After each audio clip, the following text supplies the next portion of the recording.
So, normally I would be joining you here for our last week in comics, but unfortunately, no new comics came out because it was the 5th week of fucking December and also New Year's Eve.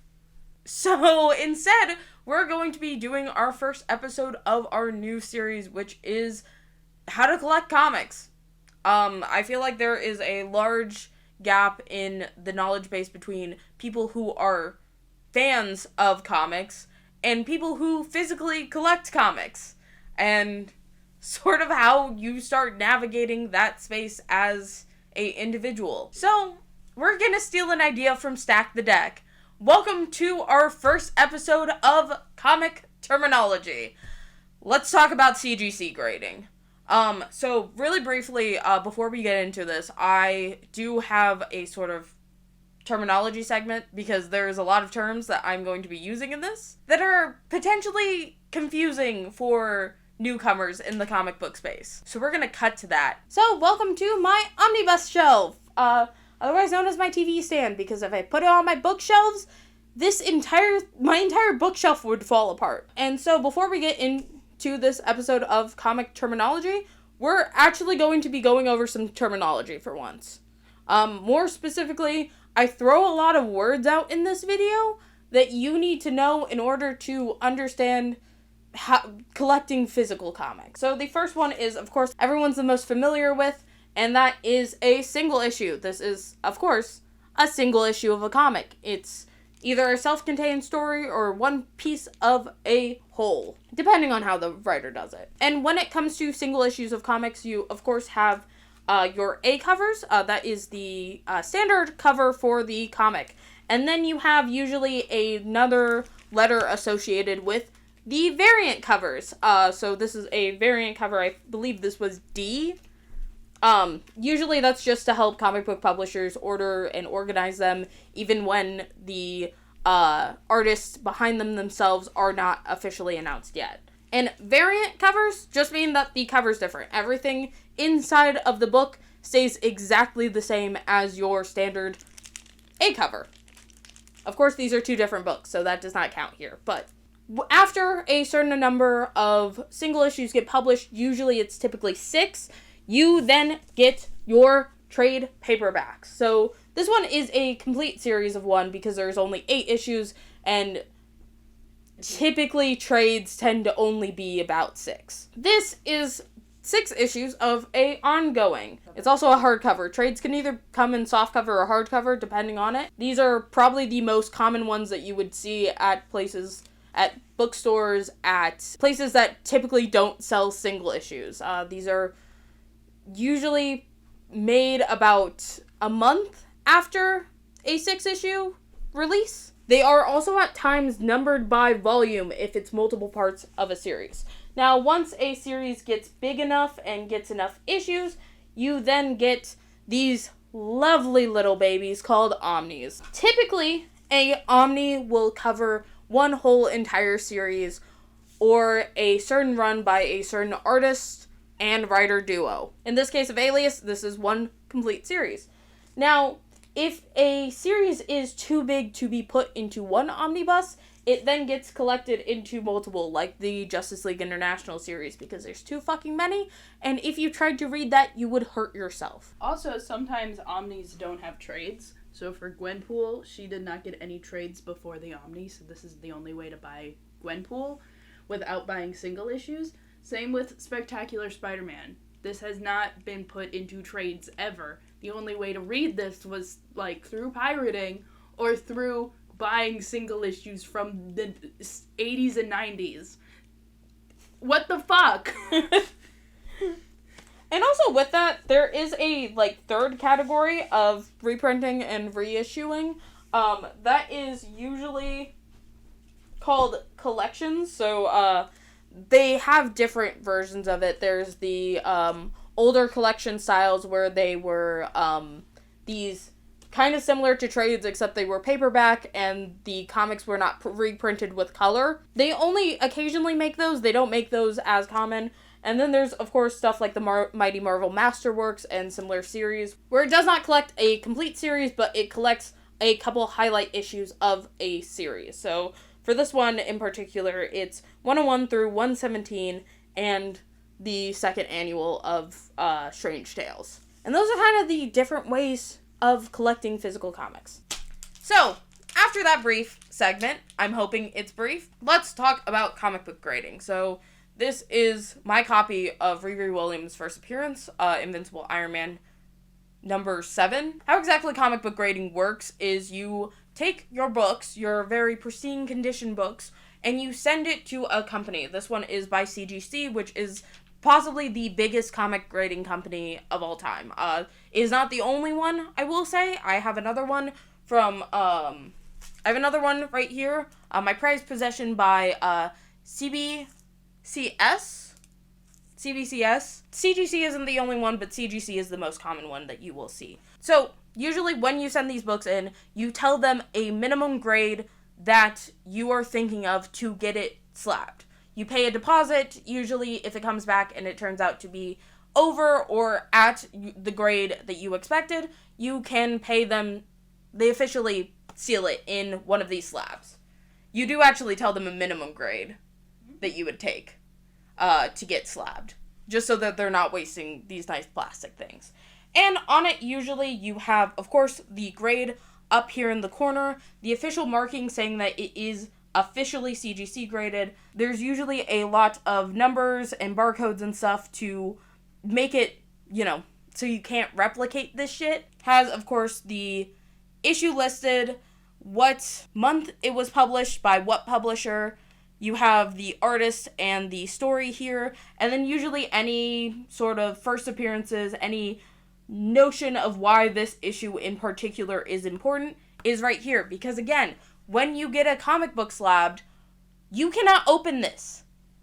Unless this video gets 1,000 likes, in which I will rip this open because this is a horrible example of comic book grading. You might be asking, why do you own this then? Because this was the cheapest copy of Riri Williams' first appearance I could get. It's only cost me $60, which was not bad at the time. Because when I bought this, Ironheart was about to come out. Now, why is this a bad example? Well, with most first appearances, with a couple exceptions like the first appearance of Black Panther, you could not tell that this was Riri Williams' first appearance by the cover. This is also a modern comic. Modern comic standards are a lot higher. They are less susceptible to degrading over time, like the ye old printed comics of yesteryear. That means when you encapsulate them in these tombs, they intrinsically lose the ability to be comics. Also, in this case, so with a lot of modern comics, in order to even have them be profitable, like similar grading with Pokemon cards, you have to have a 9.8. This comic actively lost money after being graded. And reminder, grading is a process. Depending on the book, you have to pay hundreds of dollars to get these graded. These are professionals, and I will say, they are professionals. I do like CGC grading sometimes. Sometimes is the key point. And speaking of that, let's talk about a good example of CGC grading. So this is my first graded comic. This is a variant cover. So, again, limited quantities. Most of the appeal of this book is coming from the cover itself and keeping that in nice, pristine condition. I have a copy of this. This is Champions number 1. I have a copy of this that I use, that I get signed. But this, in particular, this comic's purpose is to have this nice cover. This is also a 9.8. For modern comics, 9.8 is the standard. In order to make money back on grading a modern day comic, it pretty much has to be a 9.8. Or you're fucked. But the really important thing, and why this comic in particular needed to be graded, is in fact this. This is a original sketch by John Tyler Christopher.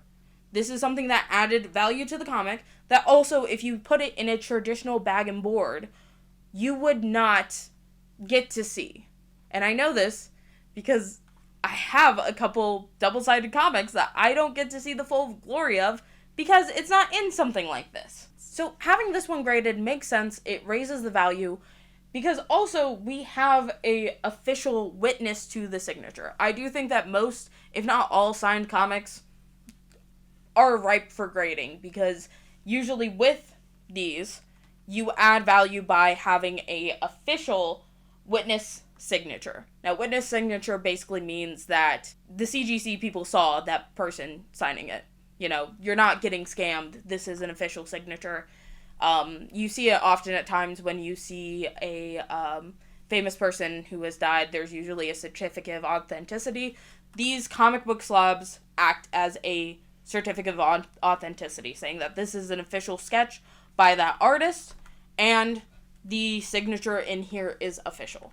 Now, I also have this non-graded too. With this, I wanted it because of the sketch on the back, because it had something unique about it that I also wanted to make sure was verified, instead of just someone being able to say that this is a sketch by that artist. I wanted this book because it's the first appearance of Riri Williams, because I want to see the first appearance of Riri Williams. There's no way for me to see that. Unless I hit 1,000 likes on this video, in which I will break this open on camera. And then the book will gain value. And then the book will regain value magically. I'm legitimately not kidding. This was $60 because it had a 9. There are some other cases where I think that comic book grading is perfectly fine without having to have that extra, like, signature or, like, something special about that copy in particular. And that's with this one. I bought this for $125 off of eBay. Again, we can see here it has that 9.8 rate. It has that 9.8 rating. Again, official scans, official CGC, you know, all of this stuff.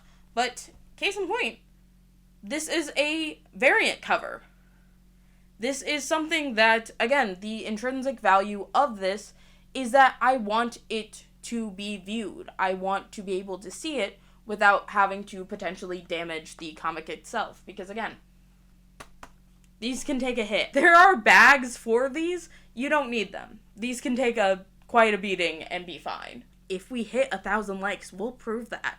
Yeah, this is a perfectly fine book to get graded, because the intrinsic value of this book isn't from what's inside, it's from the cover. Other good examples of books that I think should be graded that I haven't because I don't have money like that. Particularly older issues. You know, I have a Fantastic Four number 52 that I'm looking to get graded, because with that I can guarantee that that comic is going to say nice, even though in my case I bought it because Wyatt Wingfoot was inside of it. Case in point with issue 50 of Fantastic Four. That's another great example. Really, any older comic is a good example of something to get graded, especially if it's stuff like Action Comics number 1 or Incredible Hulk number 1, where like the comics are going to degrade in value over time, and it's kind of a preservation method for those books. Not for fucking this shit though. And that's where the problem herein lies with me in particular with CGC grading. I want to be able to enjoy the comic books I purchase. And you might be wondering, doesn't that mean they lose value? Yes. Yes, things should be enjoyed. You should be able to live your life without having to value things based off of how much it could make you in the future. If you continue to do that, you're going to be a miserable fucking shithead. And this is some comic book news that I was going to cover in Last Week in Comics and then didn't. That's also where we get into this whole new idea of variant bags. They're putting variants in blind bags now. After that point, why even be a comic book collector? Why not be like a fine art collector? And I say this as someone who collects fine art of comic books. I like how I bring that up instead of just like that. You got 2 of them. I got 2 of them. Like, I'm sorry. I like enjoying comic books from reading them. Because right now there is a major problem in the comic book industry where these scalpers are artificially inflating comic book sales. And Case in point, a big one that I think everyone saw coming was the release of Spider-Boy 1. A lot of scalpers bought this comic up in droves because they thought that it would make them money in the future, that this is going to be Marvel's new character. And this happens not just with first appearances, it happens with number ones. That's why you see a lot of these books re-up their numbers and go back to number one. It's a practice that specifically Marvel in particular is quite well known for. And how exactly comic book sales translate into what books get continued will be its own separate video, because there's a lot of math and a lot of speculation that goes into it. But the important thing to know is that because of these people who are buying up these copies to turn them into stocks, it makes the entire industry suffer, because then you have actually good books like Green Arrow, for instance, who end up getting canceled because they can't compete with something that's printing 8 fucking variants to appease a stock market. Which is why I don't like when I go into, my Comic Cons or my local comic book shops and I just see a pile of books like this. Books that came out within my lifetime who are taking up space for comics that are meant to be enjoyed. Like, this is just overconsumption in its, purest form. No. Wait, you have to get 1,000 likes. I have to get 1,000 likes to rip this open. I could feel my nail dig into it, and I was like, I need to rip this open or I'm gonna go fucking insane. If you're going to be getting into comics, think about what you're purchasing before you do it. Just because a comic book is graded does not inherently mean that it's more valuable than a comic that's not graded. What it does mean is that some sucker paid a company $60 to grade something that you can no longer enjoy. When you're looking at these slabs and when you're looking to buy comics, make a appropriate choice. I know someone who's collecting the same books that I am, the same older issues of Fantastic Four, who has his entire collection graded. And that makes sense. These books were never meant to last as long as they did. It makes sense that you want to protect something in its original form like that. These were made post the death of Superman, and that's speculative market. Comic books do not degrade as fast as they once did. This is literally worthless. So before you buy a graded comic, think about what you're getting.